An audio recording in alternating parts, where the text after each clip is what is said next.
Snap Studios. Snap Judgment is brought to you by Progressive Insurance. You chose to hit play on this podcast today. Smart choice. Make another smart choice with Auto Quote Explorer to compare rates from multiple car insurance companies all at once. Try it at Progressive.com. Progressive Casualty Insurance Company and affiliates. Not available in all states or situations. Prices vary based on how you buy.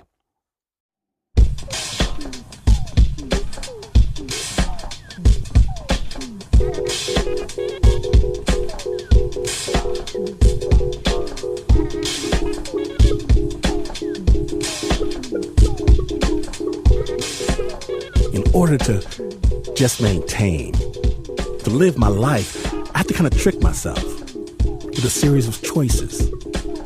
Red jacket or gray jacket. Oatmeal or toast, just to get the blood flowing. And yeah, some of the choices get harder. Is today the day you tear the Band-Aid off that conversation you do not want to have? Or not? Pay this overdue bill or that overdue bill? And when I'm trying to trick myself, framing is everything. Is your lazy behind gonna get to the gym or not? Hey, I'm not lazy. Then go to the gym. Do you love your mother? Of course I love my mama. Then call her. And I know full well that this is a simplification, a game. That my universe of what to do at any given moment is not binary. It's infinite. But engaging this game feels safer, feels more comforting, far less bewildering than the fact that I don't have to play.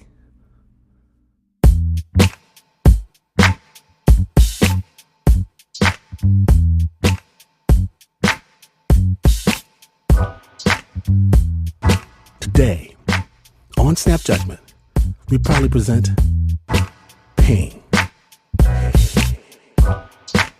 A story about one woman who chooses to play a different game altogether. My name is Glenn Washington, and you've made the best choice of all by listening. Snap Judgment.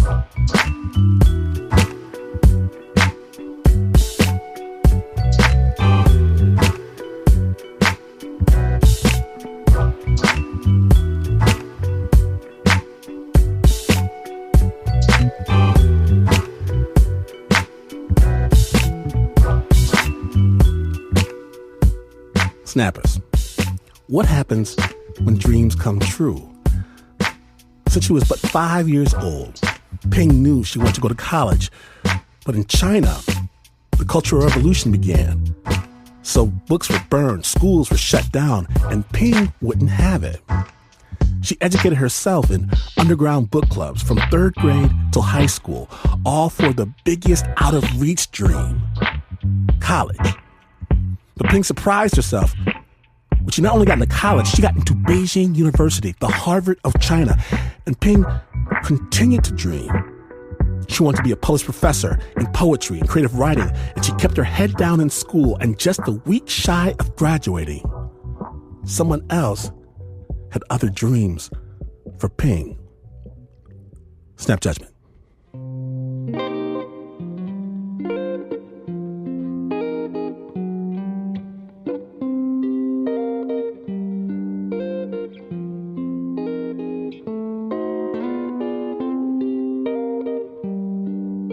Beijing University was like the best university in China. And it was like a miracle for me to get in. And I really didn't want to waste any minute to date any man, right? And I never dated any man, you know. So of course, I knew I wanted the kids, but I never imagined my future husband. And then suddenly my husband dropped from the sky.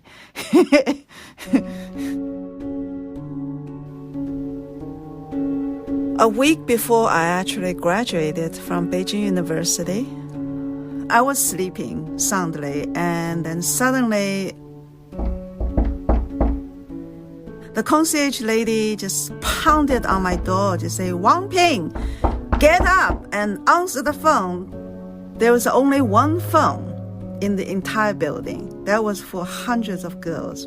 I was sleeping on the upper bunk bed, so I just came down, stumbled toward the door into the concierge lady's room.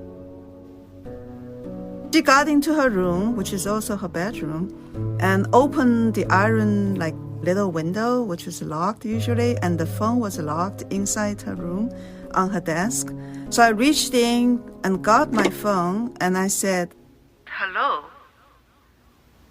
Then I heard his voice, and he said, "I'm Chen Wenrong. You remember me, right? I'm your classmate from Hangzhou Foreign Language School." So I didn't know him much, except I had this image of this very naughty boy, lazy boy, a goofy boy. He's also very handsome. And then he said, "I wrote to you 4 years ago when you just got into Beijing University. I wanted to be your boyfriend." And he said, "You asked me to wait until you graduated." And I said, "Huh?" I barely remembered what he wrote. And he said, "Ping, will you marry me?" I said, "What?" And he said, "I'm coming to China. I'm coming back to China to marry you. And just wait for me." Then he just hung up on the phone. And I put down the phone and walked back in a daze. I was still half asleep. I have no idea what just had happened. So I just forget about it. I had one day before I graduated. I was reading a book, and all the girls were laughing, telling each other stories, and I was just lying on my top bunk bed and reading a book. And then someone just said, "Hey, Ping, you got someone looking for you." And my God, I couldn't believe my eyes. This is the guy from 6 years ago from Hangzhou Foreign Language School. And still very, very more handsome, actually. Wearing the jeans, which is very fashionable in Beijing at that time. So to see someone wearing those jeans is quite a most fashionable thing. I try not to be too excited, but I almost fell off my bunk bed, coming down. And I said, "Oh, you're here." He said, "Yes, I'm here. Let's go get married." I said, "What?" He said, "I've loved you all these years, since the first time I laid my eyes on you. I wanted to marry you. But you have been ignoring me all these years. I waited all these years. You didn't know that, right?"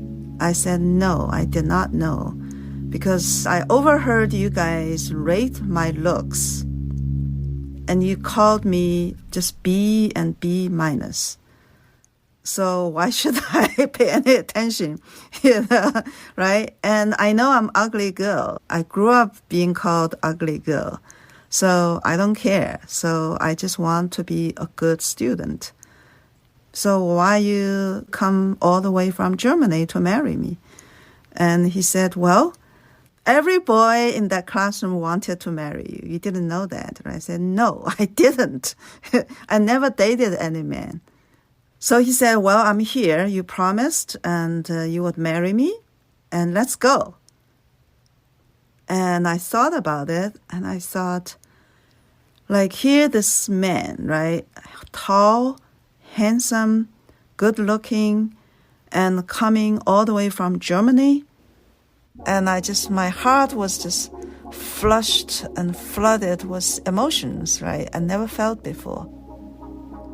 Then he also told me he wanted to take me to Germany to study abroad.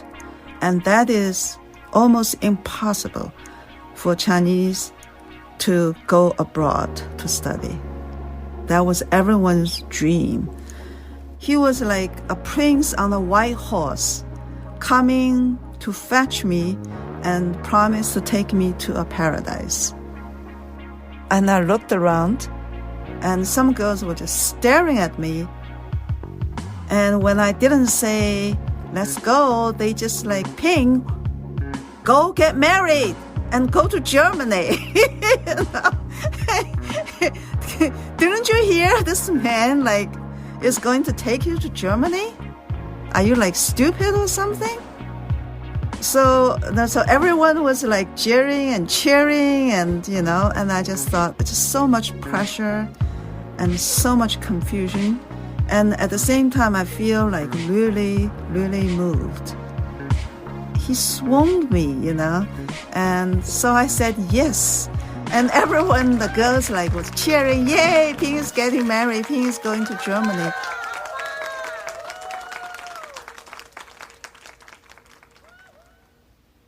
I just wrote a letter to my mom and dad, said I'm getting married.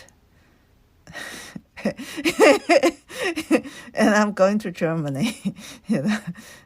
That's it.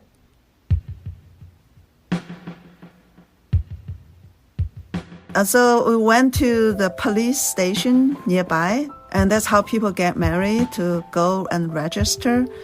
And I was wearing like the only shirt I had. So the woman was very kind, and she registered us. And then she said, where's the marriage candy? Getting married is a big thing in all cultures, right?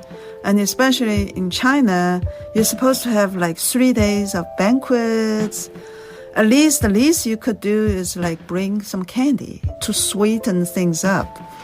And I have no idea. I never even dated a man, So we got the marriage paper, and then my husband would say, I will give you candy when we come back for divorce.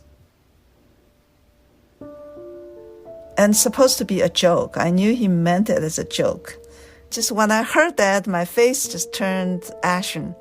And I thought, whoa, this is not good luck words to say. Then he said, let's go to the sacred Buddhist mountain in Sichuan called Mount Emei, and for honeymoon. I said, whoa, honeymoon, right? I asked him like, how long? And he said, it will be about 1 month honeymoon. I said, well, like in 3 weeks, I have to start working, right? So I need to ask my boss if I could come back a week later.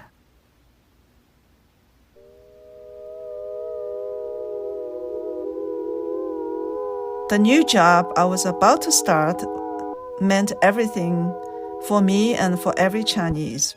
At that time in China, in order to have a place to live, you have to have a job.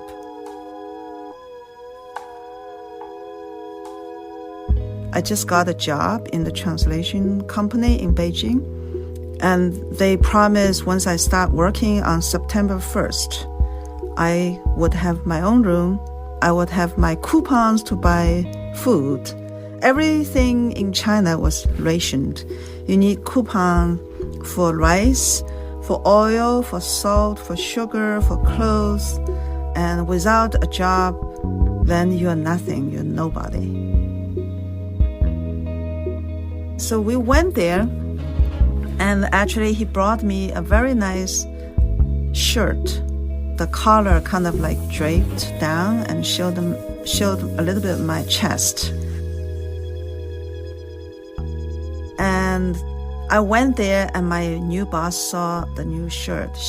I could tell she was not happy to see me wearing that, like, it's such a fashionable, they call it like very unserious and not unprofessional shirt outfit. So I told her that I just got married and this is my new husband. And she congratulated me and then said I may need a little bit extra time because we're going on a honeymoon. And after 2 or 3 years, I would like to go to Germany to live with my husband. My husband was immediately like muttering protest. No, 2 or 3 years, that's way too long. I want you to come with me preferably this time with me, come with me. When my boss heard that, she just said, oh, in that case, why don't you just go to Germany now? You don't need to come to work. She fired me on the spot. She said, even if you worked for me, it's very difficult for the company to get a good student from Beijing University. And we fought very, very hard to get you. And we were given just one spot. And you took it, and then you leave. Then we lose this opportunity. We're not going to get this another chance again. But if you don't come, we can go back to Beijing University. We can ask for another quota. And I understood. So I didn't try to argue with her. And I just started crying. I immediately felt the weight of that decision, the consequence of that. And I had my husband, and he was going back to Germany after the honeymoon. And I had no idea when my visa would come through. What was I supposed to do when I had no place to stay? My husband said, don't worry. Let's go to honeymoon, and then we'll immediately start applying your visa for Germany. We'll see how things go.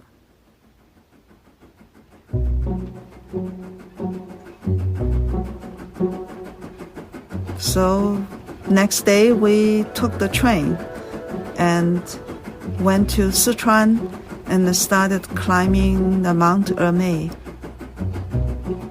From the bottom, it's almost like a rainforest. So a lot of greens, a lot of woods, like some big woods. And then as we go up higher, it changes. And the trail was narrow, but we managed to walk together, shoulder by shoulder. So I thought as a honeymoon, like we would probably like share a room. But he seemed not that interested.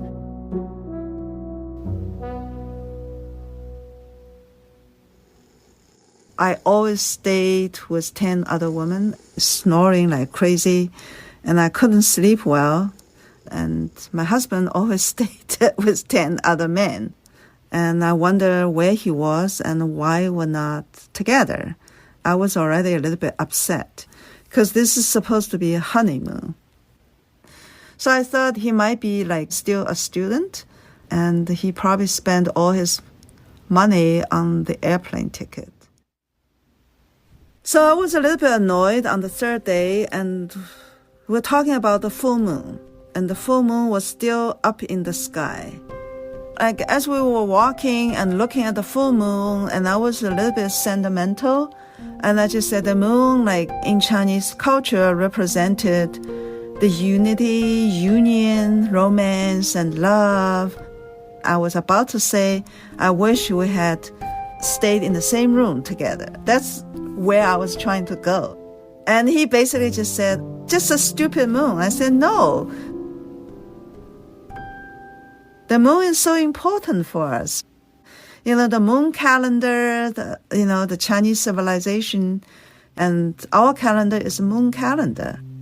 And how could you call the moon stupid? It's nothing. He finally got mad. He called me stupid. And when I get mad, I just stopped talking. I just stopped talking to him. And he just stomped away. And he refused to apologize. And I stomped away, and I was really mad. I grew up being called stupid, dumb, and stubborn, like a donkey. So that really got me. I know I'm not stupid. I may be ugly, and I may be socially inept, but I know I'm not stupid because I always got A's, right? I would not allow anyone to call me stupid to my face.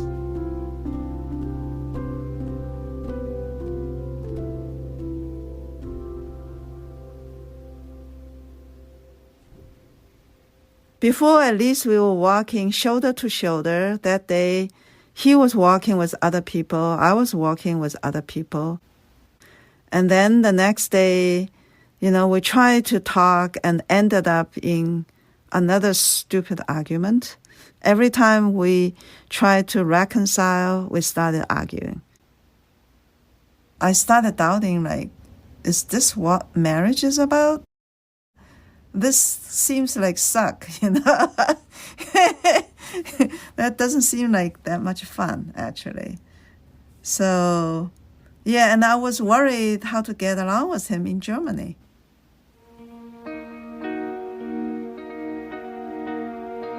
So next day I tried to reconcile with him and try to bring up other subjects. Actually, my dream to study in America. I really like literature, I like poetry, I like art. Then he told me, well, one has to eat first, right? And he basically said, no, you're going to Germany and studying business and help me with business. We're going to make money. And I can't argue with my husband. What am I supposed to do? He is right. He is paying for everything. And I have no money to pay for this honeymoon, right? So what could I say except to be quiet and walk behind him?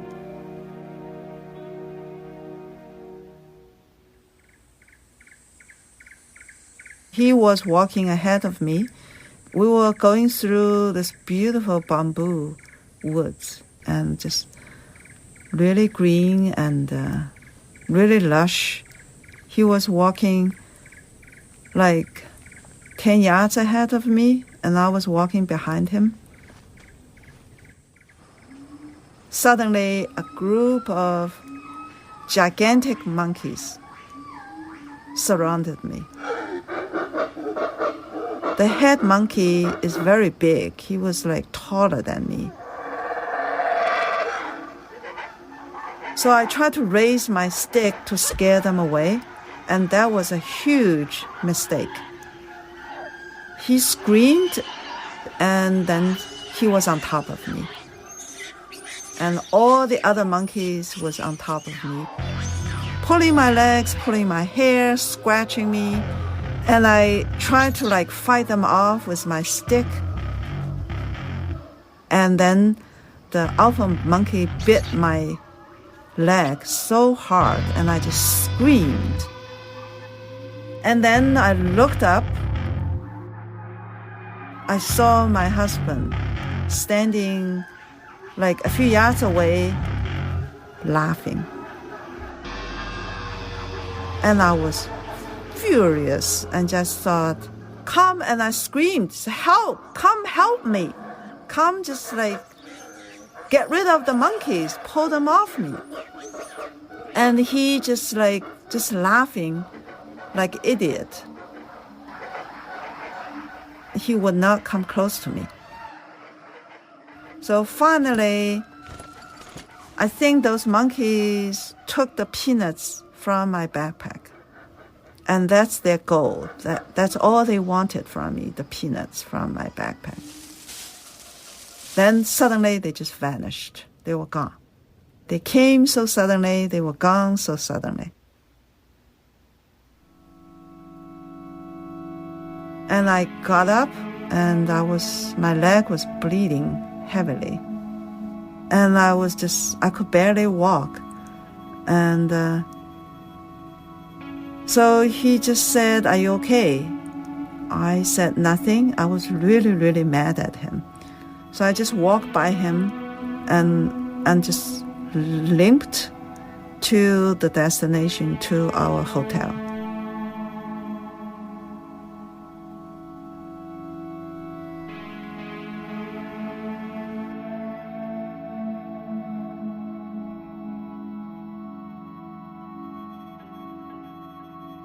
Snappers, Ping and her husband have been fighting all the way up this honeymoon mountain. Before we climb after them, we're going to take a short break. Stay tuned.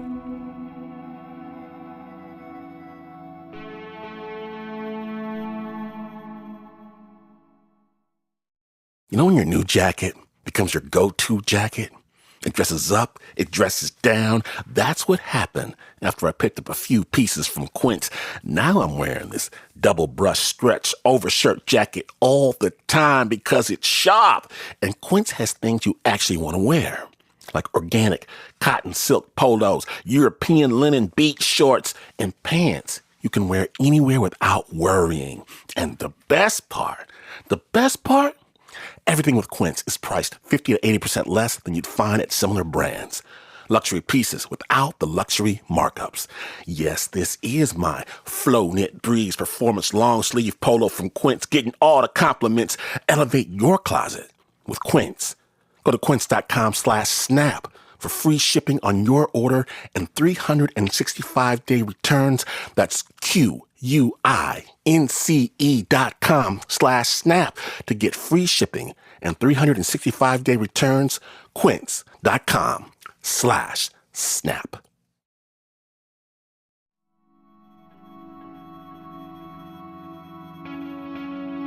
Welcome back to Snap Judgment. You're listening to the Ping episode.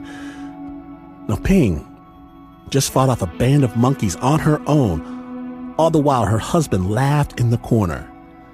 And now she's headed to the hotel to spend the rest of her honeymoon with the man she just married. Snap Judgment. So we got there, and it was about the dinner time. But I had to clean up. My jeans were just like soaked in blood. So I took them off. Then I soaked my jeans in the basin outside in the tap water. And my husband came out. And he looked a little bit sad.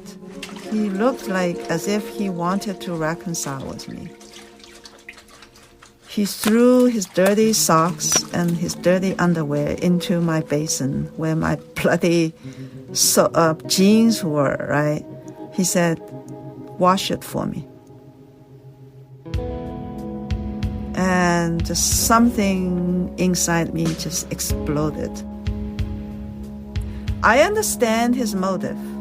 It's an intimate gesture for traditional Chinese men, for the wife to wash. My husband was needed a woman who would quietly cook, wash, do housework, and raise children. I always knew I wanted to have kids and take care of my husband, but not in this kind of fashion. I said, "Why don't you wash your own socks and underwear?"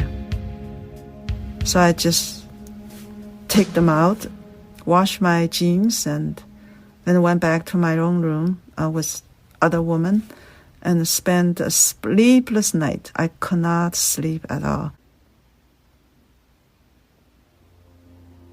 We got up like 3 a.m. We went to the peak. That was like the most glorious scene. So I was with one crowd, and my husband was with another crowd. And we watched this magnificent sunrise. Just the sun rise little by little out of this mist ocean. Then when it's all over, I walked towards him. I told him, "I'm going down the mountain. I'm going back to Beijing. I am not going to Germany with you." And he thought about it. He said, "You're probably right. We're not meant for each other. We're not made for each other." Then I said, "Can we just file divorce right now? And I can just bring that divorce paper down with me so I'm free again?" And he thought about it. He said, "Well, when you go back as a single woman, you will encounter a lot of great difficulties. First of all, you don't even have a place to live. And you have no money. You have no food to eat because you lost your job already. Do you know where you're going to stay?" I said, "That's none of your business now. right? I will figure it out. Then I turned and walked down the mountain by myself, and I was just sobbing all the way down the mountain. And I was crying in the train, and I was telling myself, you're such a failure, Ping, right? Loser, and it's supposed to be such the ideal marriage, and you messed it up. And now you are homeless. You don't have a job, you don't have a place, you don't have money, you don't have food to eat. What are you going to do? I got my baggage. It was not easy. They almost arrested me for trespassing, but I finally got my baggage and also my bike. I just biked around, and I spent the winter in Beijing, from abandoned building to another. Every once a week, I would go back to Beijing University, to that concierge lady, and ask her if I got mail. She would always grumpily give me my mail. And one day I found this mail. I got this mail from German embassy that I got the visa. I was really hungry. I was very cold, and I was homeless. I have no future. And here, the door to paradise is wide open to me. The normal people would say, yeah, I'm going to Germany. I didn't speak a word of German. And without the language, I couldn't work, right? I have to go to him, stay with him, but I chose not to go. So I chose homeless. It was my stubborn nature.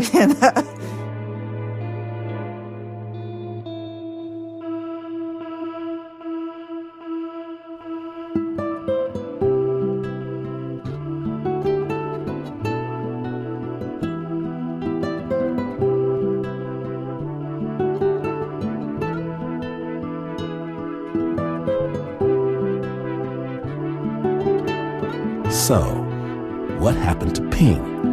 Everyone wants to know.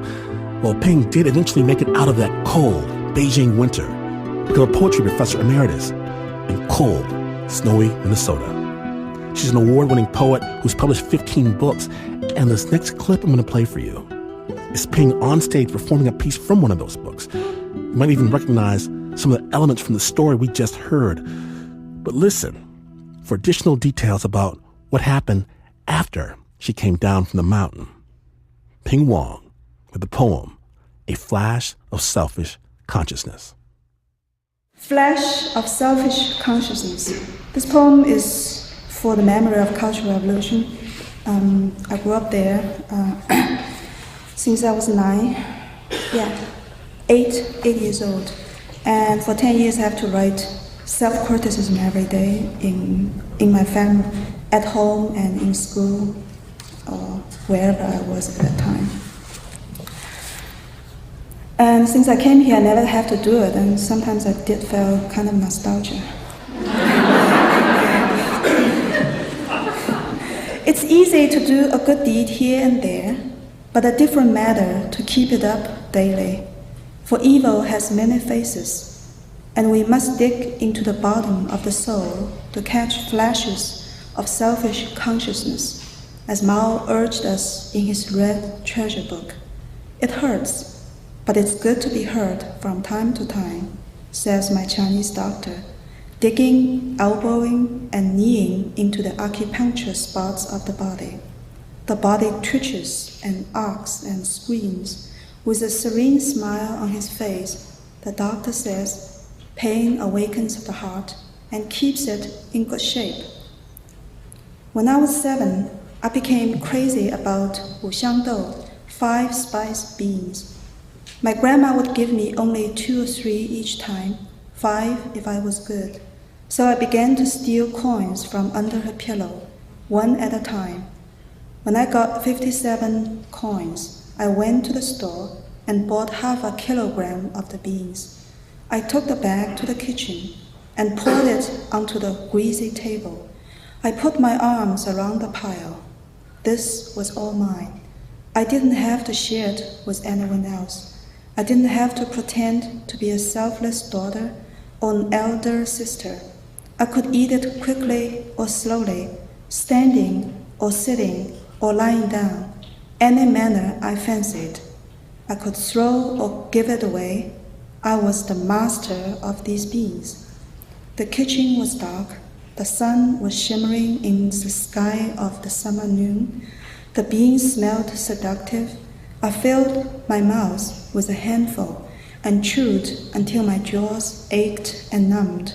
Tears rolled down as I thought, life is so good, and wouldn't it be better if no one ever woke up from their nap to interrupt my happiness? Happiness is as much as anything an illusion, a hypothesis, or a process of overcoming a series of pains.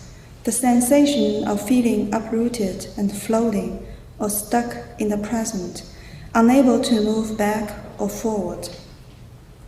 You said, too bad women don't give you a chance, but do I really want a chance?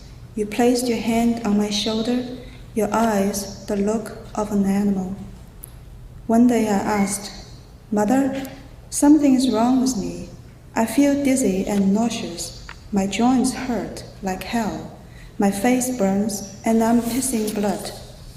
Too much sex, my dear daughter. Mother, I just got fired from my job, my writing rejected, and I might lose my apartment in the summer. What's going on? Sex brings bad luck. How many times do I need to tell you? Mother, my days are now filled with despair, and my nights taken over by fever and bouts of sweat. I can't make friends with women. Men dump me for lack of tenderness. Mother, I think I'm going insane. This is the last time I say this, daughter. Sex is the root of all sickness and evil deeds. Look at me. Since your father's death, I got my health back and my eternal happiness.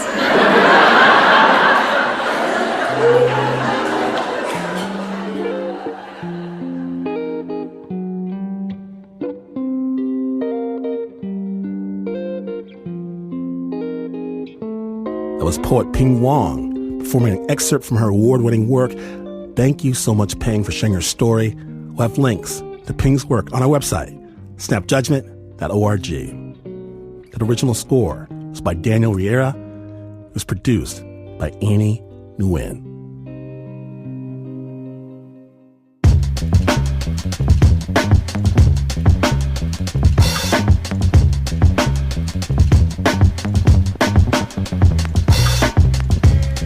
Now, in just a moment, the serenade of a lifetime. Stay tuned.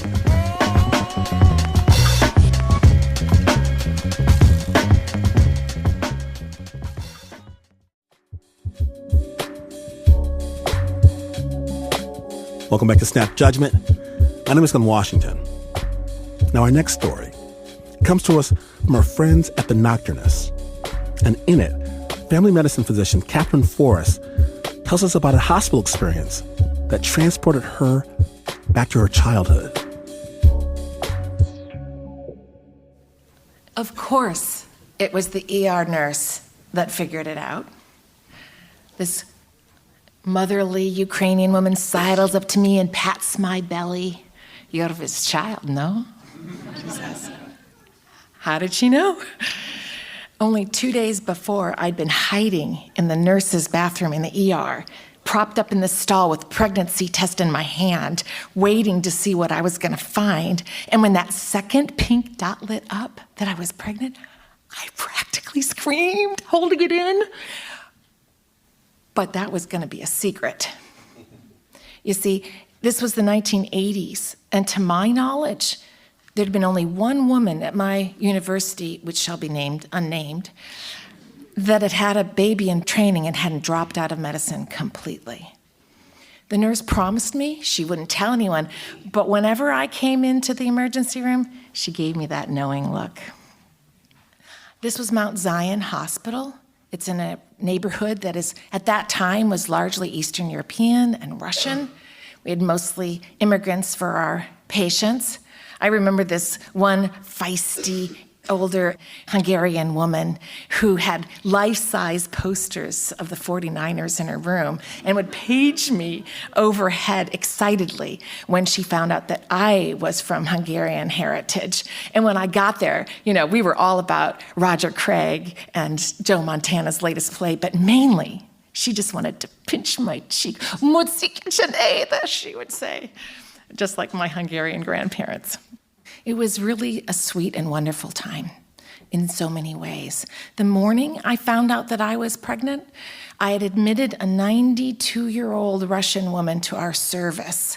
I was a third-year medical student on the team, and she'd had a stroke and was in a coma and unresponsive. And her son comes walking up and tells me and the intern, "We want her to have dignity," he says. And the intern looks blankly at him. "Keep her this way," he says. "We want a friend to come visit, like this." And the intern's completely clueless. But I could hear English in anyone's speech. In fact, when I was 9 years old is when I figured out that my grandparents didn't speak English like other people. I thought that's just how older people spoke. My friends would come over and I'd be translating English into English. So when this 92-year-old woman was there and her son was trying to speak with us, I could step in and translate, and I did. I was able to say that this woman had a living will, the family wanted her to live, and that a special guest would be coming that evening. "It is Isaac Stern," he says. Isaac Stern, only the greatest violinist of that time. My jaw drops. But my classical musician's heart leapt 2 octaves. So later that night, quite late, this older, balding, thick man comes striding up to the nursing station with his worn violin case, and I go to meet him. "I would like to find Ms. Bina," he says. Mrs. Bina. I'm making up her name. And I'm completely speechless because I recognize Isaac Stern. So we walk down the hallway, and a nighttime hospital is a sacred place and really quite odd. There's that blue light from rooms for people watching TV, and there's the sound of, canned laughter and mechanical sounds of respirators, and the nurses are all different places charting, but there are no visitors. So together we walk down the hall, and he says, Maestro taught me everything I know about music, everything I know, and she was like a mother to me. And I say, well, she's not awake right now, but we know that hearing is the most primitive of the senses, and if you can communicate with her, you'll be able to connect. You should feel free to do that. And we arrive at the door, and he says, "It is okay if I play violin?" Absolutely, I say, absolutely. And then I realize, is it okay if I listen? And he says yes. I take his hand, and we walk into her room together. And there's my patient with her head on the pillow, her face sagging, looking ashen. And there's Isaac Stern, transparent with emotion. I say, "Isaac Stern is here to play some music for you." He takes his violin out of the case and begins to tune up. And I step out of the hallway, and I sink down onto the floor, hands on knees, to listen.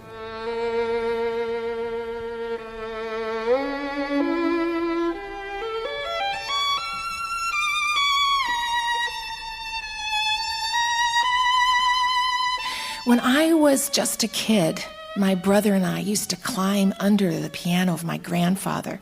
My grandfather and my father were playing four-hands piano versions of symphonies, and we felt like we were inside that piano, like the music was part of us. So as Isaac started to play this Tchaikovsky violin concerto that I know so well, but never have I heard played like this, tears are just streaming down my face. And I feel my grandfather actually with me. Beautiful, he says, beautiful. I'm just crying. After about 30 minutes, Isaac Stern comes out of the room with wonder in his eyes, and he says, she opened her eyes, she looked at me. I looked at him, he looked at me, we held hands, I looked in his eyes, and he knew that I knew what had happened. I stepped inside to see my patient, Miss Bina, and there she was, peaceful looking. And a couple hours later, she died. That night, as I climbed into my bed, I felt actually completely at peace in the universe. I had heard celestial music being played, and I was very excited about this life inside me, and I just hoped with all my heart that my child would be able to experience music the way I had that night, just coursing through my body. The next morning, I get up, put on my lab coat, get off to morning rounds, reach into my pocket, pull out those index cards. Yeah, index cards. And Ms. Venus is blank. She died in the evening, I said. But what I longed to say was that I learned something really important about human connection, and that Isaac Stern's music had made the most beautiful death possible for this person.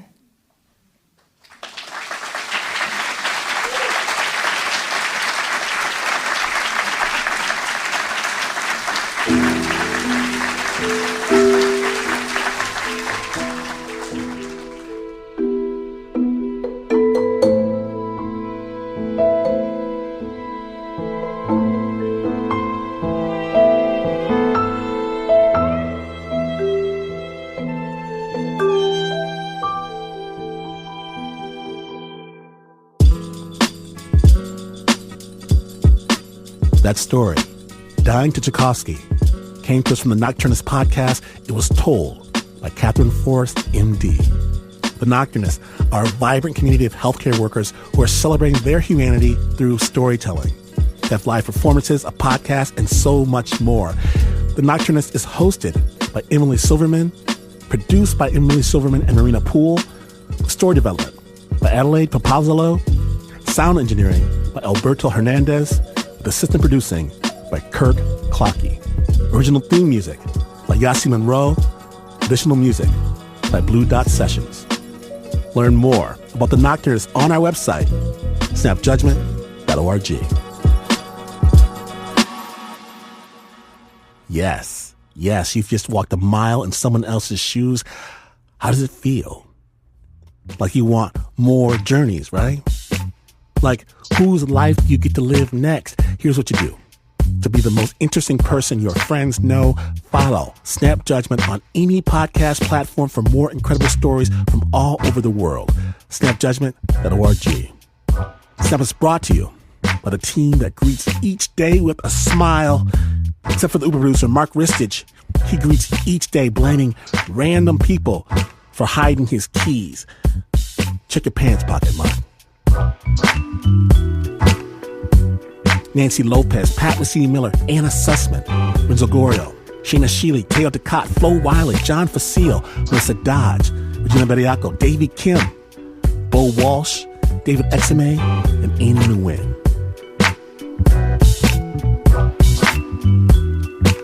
Wow, this is not the news. No way this is news. In fact, at the kids' party, you could pull a rabbit out of a hat only to realize this is not a hat.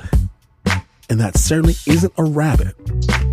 All of this, and you would still Not be as far away from the news as this is, but this is PRX.